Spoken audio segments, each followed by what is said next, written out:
नमस्कार दोस्तों, आज हम खिलजी वंश के बारे में बात करेंगे। आपको पिछले वीडियो में बताया गया है किस तरह से जलालुद्दीन खिलजी खिलजी क्रांति करके एक नई डायनेस्टी को स्टार्ट करता है। आपको बताया गया था पिछले वीडियो में शमसुद्दीन क्यूमर्स और कैकुबाद को किस तरह से जलालुद्दीन ने मार दिया था और मार करके एक नए वंश को प्रारंभ किया था। खिलजी वंश से पहला प्रश्न यही बनता है कि सल्तनत का सबसे कम समय तक शासन करने वाला वंश कौन सा था, तो खिलजी वंश था। आप देखेंगे 1290 से प्रारंभ हो जाता है और 1320 तक ही चलता है, मात्र 30 साल चलता है। इस तरह से सल्तनत काल का सबसे कम समय तक शासन करने वाला वंश है। इसमें दूसरा जो है शासक है अलाउद्दीन खिलजी, सबसे इम्पोर्टेंट है, इसको हम अच्छी तरह से पढ़ेंगे, बाकी उतना ज़्यादा महत्वपूर्ण नहीं है। चलिए आज की वीडियो में हम जलालुद्दीन खिलजी के बारे में पढ़ लेते हैं। जलालुद्दीन खिलजी के राज्याभिषेक के बारे में बात करेंगे। एस लाल नामक एक राइटर हैं, उन्होंने एक बात कही है, खिलजी लोग तुर्क थे लेकिन भूल से इन्हें गैर तुर्क माना जाता है। तो याद रखेंगे कि तुर्क थे खिलजी लोग। अफगानिस्तान के हेलमंद नदी घाटी के गांव खल्ज में रहने के कारण इन्हें खिलजी कहा जाता है। यहाँ से प्रश्न पूछा जाता है, ऑप्शन दिया जाएगा कि निम्न में से किस वंश से संबंधित लोग, किस डायनेस्टी के लोग हेलमंद नदी घाटी में पाए जाते थे या उनका मूल निवास स्थान हेलमंद नदी घाटी था, वहाँ से आए थे भारत। तो आपको खिलजी बताना है। कैकुबाद ने इसे बुलाया था दिल्ली, आपको बताया गया है, और इसको शाइस्ता खां की उपाधि दी थी। बहुत ही इंपॉर्टेंट क्वेश्चन ये है। 70 वर्ष की उम्र में इसने किलोखरी का जो किला बनवाया था कैकुबाद ने, उसी पर अपना राज्याभिषेक करवाया था। पूछ लिया जाता है कि इसने अपना राज्याभिषेक कहाँ पर करवाया, क्योंकि काफ़ी लकी था, 70 साल की उम्र में इसको राजा बनने का अवसर मिल जाता है। इस वजह से अमीर खुसरो और इसामी दोनों ने इसे भाग्यवादी व्यक्ति कहा है।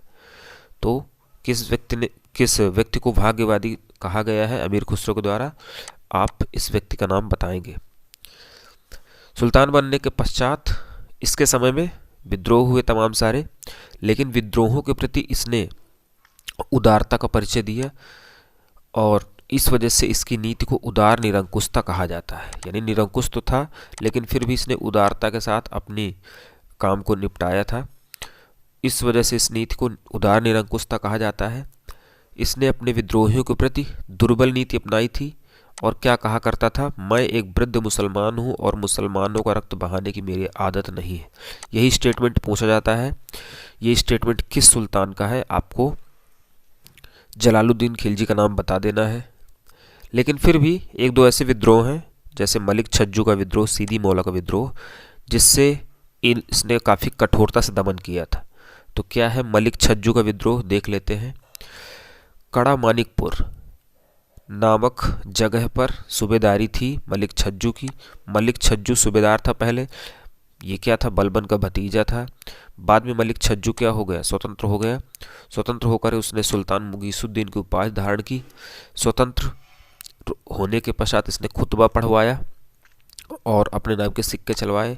इनसे मतलब ये होता है कि ये अपने आप को स्वतंत्र शासक घोषित कर देता है। जब स्वतंत्र शासक घोषित कर देता है तो जलालुद्दीन खिलजी का भतीजा, जिसका नाम अली गुरसास्प है, वो इस विद्रोह का दमन करेगा।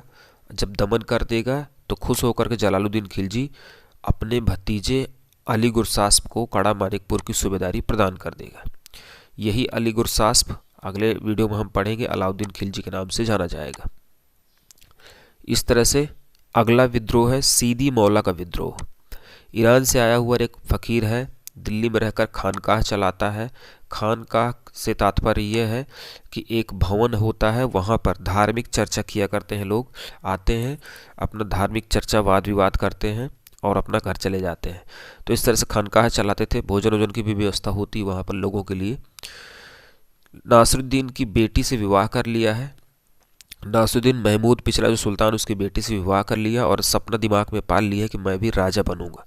इस बात की भनक चल जाती है सुल्तान को। सुल्तान ने हाथियों से इसको चलवा करके इसकी हत्या करवा दी। तो इस तरह से सीदी मौला का विद्रोह किसके समय में होता है, जलालुद्दीन खिलजी के समय में। याद रखिएगा अगले वीडियो में एक और विद्रोह होगा, हाजी मौला का विद्रोह। तो कन्फ्यूजन हो जाता है, हाजी मौला का विद्रोह किसके समय में हुआ और सीदी मौला का किस में हुआ। इसके प्रमुख अभियानों की बात करेंगे पहला अभियान रणथंभौर को जीतने का प्रयास किया जाता है। हमीर देव नामक व्यक्ति यहाँ पर शासन कर रहा था, जिसको जीतने में ये लोग असफल रहते हैं। एक दूसरा अभियान होता है, तो मंगोलों ने अटैक कर दिया 1292 में। हलाकू, आपको पीछे बताया गया, नासिरुद्दीन महमूद के समय में हलाकू के नेतृत्व में मंगोल आक्रमण हुए थे। हलाकू का पौत्र इस बार आएगा अब्दुल्ला। आक्रमण इसने किया पंजाब में, सफल नहीं हो पाया, और क्या हुई, संधि हुई। संधि के तहत इन्होंने वापस जाने का फैसला लिया। वापस जा रहे थे, लेकिन इन्हीं की सेना का एक टुकड़ी जो चंगेज खां के नाती उलुग खां के नेतृत्व में थी, चंगेज खां ने भी अटैक किया था, आपको बताया गया है। इल्तुतमिश के समय में चंगेज खां का नाती उलुग खां था, उसके नेतृत्व में 400 लोग, 400 मंगोल जो लोग थे, उन्होंने कहा कि भैया हम नहीं बाहर जाएंगे। ये बाकी लोग जाने के लिए तैयार हो गए थे देश से बाहर, अपने देश, लेकिन ये कह रहे थे हम भारत में ही रहेंगे। तो इन लोगों को ससम्मान बुलाया गया, इनको इस्लाम में परिवर्तित कर दिया गया, और इस्लाम में परिवर्तित करने के बाद एक नगर बसाया गया, मंगोलपुरी या मुगलरपुर, और वहाँ पर इनको रहने की व्यवस्था कर दी जाती है। बाद में जलालुद्दीन ने अपनी बेटी का विवाह कर दिया था उलुग से, और इस तरह से ये राजी खुशी यहाँ पर रहने लगे थे, और इन्हीं लोगों को सम्मिलित रूप से नवीन मुसलमान कहा जाता है। आपसे प्रश्न पूछा जाता है, बहुत चर्चित प्रश्न है, नवीन मुसलमान कौन थे? तो नवीन मुसलमान में आपको ऑप्शन मिलेगा कि नवीन मुसलमान मंगोल आक्रमणकारी थे जो भारत में बस गए थे। यही नवीन मुसलमान आगे चल करके अलाउद्दीन खिलजी के समय में विद्रोह कर देंगे। प्रश्न पूछा जाएगा नवीन मुसलमानों का विद्रोह कब हुआ, तो उसको हम आगे पढ़ेंगे। आगे चलते हैं, भिलसा अभियान की बात करते हैं। भिलसा अभियान अली गुरसास्प ने कर दिया है, वहाँ से अकूत संपत्ति प्राप्त की है। अकूत संपत्ति लेकर जब आता है, सुल्तान को देता है। सुल्तान इससे नाराज होता है कि तुमने बिना मुझसे पूछे क्यों अटैक किया वहाँ पर, अब दोबारा इस तरह की गलती नहीं करना। अली गुरसास्प कहता ठीक है, अब दोबारा मैं ऐसी गलती नहीं करूँगा, लेकिन इसको धन का चस्का लग गया होता है। तो अली गुरसास्प ने दोबारा आक्रमण कर दिया देवगिरी पर। देवगिरी का मतलब यहाँ पर इसने दोबारा आक्रमण कर दिया, और ये आक्रमण भी बिना बताए किया सुल्तान को। यहाँ का राजा था रामचंद्र देव। रामचंद्र देव यादव डायनेस्टी से संबंधित थे, उनको हराया गया, और भयंकर रूप से इनको पर्याप्त रूप से धन मिलता है। इसको लेकर आता है, जब लेकर आएगा तो फिर से देगा सुल्तान को। सुल्तान इस बार फिर से नाराज हो जाएगा, ठीक है। तो अभी जब जलालुद्दीन खिलजी नाराज होगा तो उसकी व्यवस्था की जाएगी आगे चल करके। यहाँ से एक प्रश्न बनता है, दक्षिण भारत में किया जाने वाला प्रथम अभियान किस सुल्तान के समय में किया गया? तो जलालुद्दीन खिलजी के समय में दक्षिण भारत का प्रथम अभियान किया गया था। डॉक्टर एस रॉय ने एक स्टेटमेंट दिया है, वास्तव में दिल्ली को देवगिरी में जीता गया क्योंकि दक्षिण के स्वर्ण ने अलाउद्दीन के सिंहासन पर बैठने का मार्ग प्रशस्त कर दिया। याद रखिए, अली गुरसास्प इन अभियानों से इतना ज़्यादा शक्तिशाली हो गया, उसके पास इतना ज़्यादा पैसा हो गया कि वो अब महत्वाकांक्षा रखने लगा दिल्ली का सुल्तान बनने के लिए। अभी हमने आपको बताया कि जलालुद्दीन खिलजी नाराज है क्योंकि इससे बिना पूछे ही वो अटैक कर देता है अली गुरसास्प बार बार। तो मनाने के लिए क्या व्यवस्था कर रहा है देख लेते हैं। इस फिगर में आप देख रहे हैं अच्छी तरह से कि जलालुद्दीन खिलजी का एम्पायर कितना छोटा है अभी, और अगले शासक अलाउद्दीन खिलजी के समय में ये एक्सपेंड कर जाएगा और दक्षिण भारत तक पहुंच जाएगा, काफ़ी बड़ा हो जाएगा, उसको हम देखेंगे। देवगिरी की लूट के कारण चाचा नाराज हो गए हैं जलालुद्दीन खिलजी, तो इन्होंने षड्यंत्र रचा। उनको मनाने के लिए कड़ा मानिकपुर बुलाया कि आ जाइए चाचा, हम आपसे माफ़ी मांगेंगे।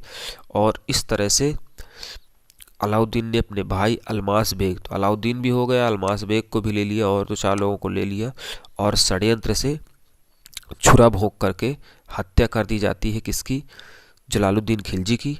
और इस तरह से अब अगला जो शासक बनेगा अलाउद्दीन खिलजी बनेगा। अली गुरसास्प अगले अलाउद्दीन खिलजी के नाम से अपना अगला शासक बन जाएगा, जिसको हम अगले वीडियो में पढ़ने वाले हैं।